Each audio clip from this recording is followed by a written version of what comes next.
আজকে আমরা মনে করি যে আমরা ন্যায় বিচার পেয়েছি।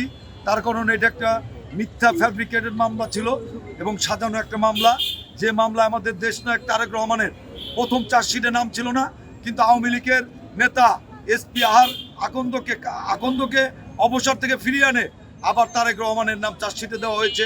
এজন্য আমরা মনে করি এই মামলাটা সাজানো, এবং পাশাপাশি আব্দুল সালাম পিন্টু খালাস পেয়েছে লুৎফুজ্জামান বাবর।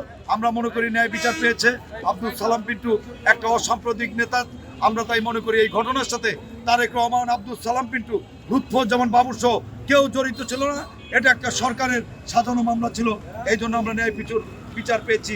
আমরা টাঙ্গাইলবাসী সকলেই দলমত নির্বিশেষে